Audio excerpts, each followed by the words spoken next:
पिछली वीडियो में हमने बात की थी कमर के दर्द के हवाले से। आज उसके इलाज के साथ आपकी खिदमत में हाजिर हुए हैं। मैं आपका थेरेपिस्ट हाफिज डॉक्टर करम गुलाम मेमन। अस्सलाम वालेकुम रहमतुल्लाहि व बरकातहू। हमने 3 अक़साम के दर्द के बारे में बात की थी। या दर्द होगा पट्टों की वजह से, या नसों की वजह से, या फिर जोड़ की वजह से। नसों और जोड़ के बारे में मैं आपसे यही अर्ज करूंगा कि आप किसी थेरेपिस्ट को विजिट करें, किसी डॉक्टर को दिखाएं। हाँ, अलबत्ता पट्टों का दर्द ऐसा जो आप खुद घर पे आराम से मैनेज कर सकते हैं। होने को तो नसों और पट्टों का जोड़ों का दर्द भी घर पे मैनेज हो सकता है, लेकिन उसके लिए थोड़ी सी महारत होना जरूरी है, या थोड़ा सा ज्यादा इल्म, थोड़ा सा आपको उस चीज की बैकग्राउंड नॉलेज हो, या थोड़ा सा आपका कुछ इतना ज्यादा मुताले का शौक हो कि आप उन चीजों को पता कर सके, कैसे उन चीजों को महसूस कर सके। उसके लिए थोड़ा सा वक्त दरकार है। आमतौर पर पट्टों का ऐसा है कि बंदा खुद ब खुद कर सकता है। हमारी वही पुरानी वाली बात के पट्टों के अगर अकड़ाव है तो उनको हमें खींचना है, उनको रिलैक्स करना है। तो खींचने या रिलैक्स करने के लिए मैं तरीका चेक करने का बता चुका था। उसको चेक करने के लिए आप जो आई बटन में वीडियो आ रही है आप उसको देख सकते हैं। अगर हमने चेक कर लिया कि पट्टों का दर्द अकड़ाव की वजह से है और हमें उसको ठीक करना है, एक हमारे पास ऑप्शन आ जाता है कि हम उसकी सिकाई करें, टकोड़ करें गर्म पानी के जरिए। उसमें हमारे मुख्तलिफ तरीके हैं। हमारे पास हीटिंग बेड होता है, आमतौर पे घरों के अंदर बहुत घरों में इस्तेमाल होता है, उसको यूज किया जा सकता है उसको रिलैक्स करने के लिए। नहीं तो फिर वही बात, हम अब मेमनी नुस्खा जरूर बताएंगे।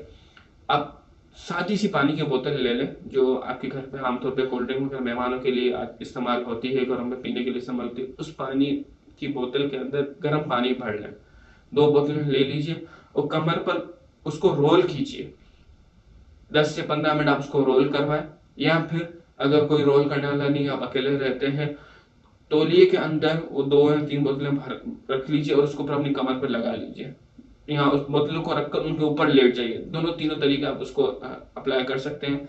पानी गर्म करने का मसला है, बोतल का मसला है, तो और इससे एक और आसान तरीका, आप तौलिए को गीला करें, उसको कमर पर रखना है, उसके ऊपर से इस्त्री घुमाएं। लेकिन इसमें खास ख्याल रखना है कि वो इस्त्री का शौक आपको ना लगे, इस्त्री के वायर अच्छी तरीके से हो और हद से ज्यादा गर्म ना हो जाए। लेकिन इसमें फिर आपको किसी दूसरे बंदे की जरूरत पड़ेगी कि जो आपके ऊपर इस्त्री घुमाता रहे और उसकी सिकाई आपको गर्माइश मिलती रहे। ये तरीका तो उनको रिलैक्स करने का। अगर एक्सरसाइज के एतबार से हम बात करें तो जो तरीका उसको चेक करने का था, उसी तरीके से इसको रिलैक्स रिलैक्स करने का भी तरीका उसी अंदाज से होगा। मैं आपके सामने लेट जाता हूँ। हमने चेक भी इसी अंदाज से किया था कि इसको ऐसे खींचना है, और इसको रिलीज करने का भी तरीका यही है। बस फर्क ये होगा कि आप इसको ऐसे खींच के रखेंगे और उसको कम से कम 20-30 सेकंड आपको रोक के रखना है।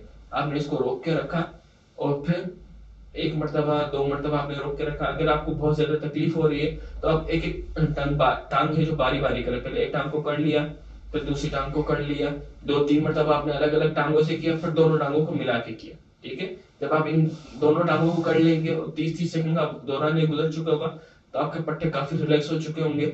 और अगर फिर भी आपको लगता है कि नहीं अभी भी कुछ अकड़ाव बाकी है, तो आप दोनों टांगों को मोड़कर और फिर अपनी गर्दन को आगे करके इन घुटनों तक लेके आए।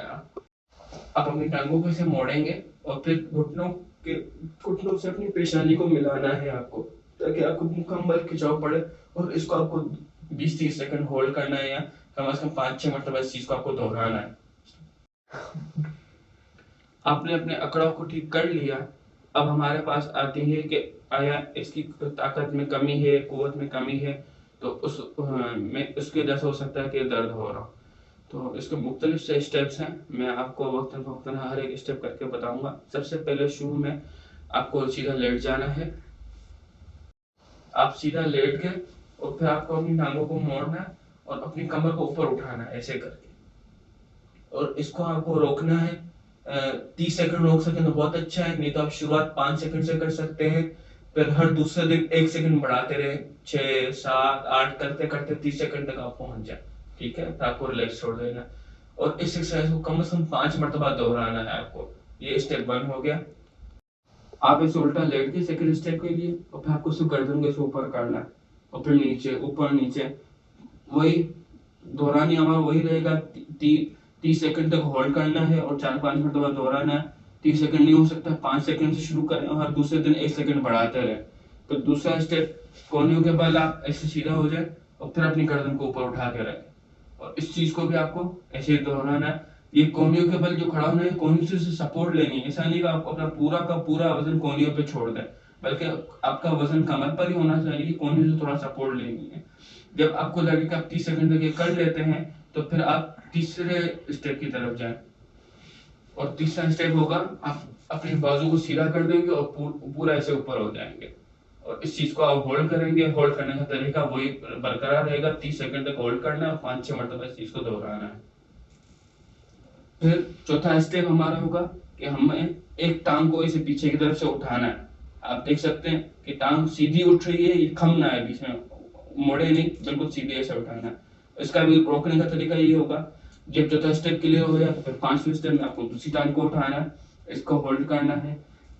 आपको इस चीज का ख्याल रखना है कि अगर आपको एक टांग में तकलीफ होती है तो जिस टांग में तकलीफ नहीं होती पहले उस टांग की एक्सरसाइज करनी है, फिर दूसरी टांग की एक्सरसाइज करनी है। इससे अगला स्टेप आपको आराम से इसे उठना है।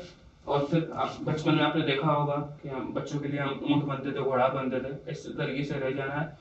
और जिस तरफ अगर आप उल्टे तरफ कर रहे हैं तो आपका जो पाँव है वो सीधा उठेगा और हाथ जो है वो उल्टा उठेगा। इस तरीके से आप उसको उठा के रखेंगे और उसको वही होल्ड करना है अपना 30 सेकंड तक। शुरुआत में 5 सेकंड से कर लें। इसी तरीके से जब आप चीज को दोहराएंगे, उल्टे पाँव की बारी आएगी तो उल्टे पाँव को आप सीधा करेंगे और सीधे हाथ को सीधा करेंगे और इसको वही होल्ड करेंगे। और उसके बाद हमारा सबसे आखिरी स्टेप, आपको सीधा लेट जाना है और आपको दोनों पाँव ऐसे ऊपर उठाने, ठीक है, दोनों पाँव ऐसे ऊपर उठाने और गर्दन भी ऐसे ऊपर उठानी है, यानी कि आपके पाँव भी ऊपर उठे। इसमें ख्याल रखना है कि आपका जो घुटना है वो जमीन से उठा हुआ। हो सकता है मेरी सलाह कमीज की वजह से आपको नजर ना आए, लेकिन आपको ये ख्याल रखना है कि आपका घुटना जिस सरफेस पे आप लेटे हुए हो उससे टच में ना हो, आपके दोनों घुटने भी उठे हुए हो तो ऊपर से कंधा भी उठा हुआ हो, और इस चीज को आपको होल्ड करके रखना है। ये 8 एक्सरसाइजेज यहाँ पे मुकम्मल हुई। इतनी एक्सरसाइजेज मैंने आपको बताई, अगर आप इंशाल्लाह करते हैं तो अल्लाह की तरफ से पूरी उम्मीद है आपको मुकम्मल फायदा होगा। और फिर आप इसको चंद दिन तक करते रहेंगे तो आइंदा भी आपको तकलीफ नहीं होगी। और ये एक्सरसाइज आपको फायदा देती है या नहीं, आपका ज़ाती तजुर्बा क्या रहता है, ये हमें कमेंट सेक्शन में ज़रूर मेंशन करें, हमें बताएं, ताकि दूसरे लोग भी इस चीज़ से फ़ायदा उठा सके अपने ज़ाती तजुर्बा से कि इस वीडियो ने आपको फ़ायदा दिया है या नहीं। और अगर आपको कोई और तकलीफ है कमर के हवाले से या किसी और तकलीफ के हवाले से तो वो भी आप कमेंट सेक्शन में मेंशन कर सकते हैं। हम कोशिश करेंगे आपको जवाब दें। मुख्तसर जगह वर्ड्स करना होगा तो उधर ही वर्ड्स कर देंगे। अगर उस पर वीडियो बनाने की जरूरत होगी तो इंशाल्लाह वीडियो के साथ आपको मुकम्मल तफसीलन और उसके साथ अच्छे जितना अच्छा हो सके उतना अच्छा समझाने की कोशिश करेंगे, ताकि आपको ज्यादा से ज्यादा फायदा हासिल हो। इसके साथ अपनी वीडियो का इख्तिताम करते हैं। मैं आपका थेरेपिस्ट हाफिज डॉक्टर करम मेमन। अस्सलाम वालेकुम रहमतुल्लाहि व बरकातहू।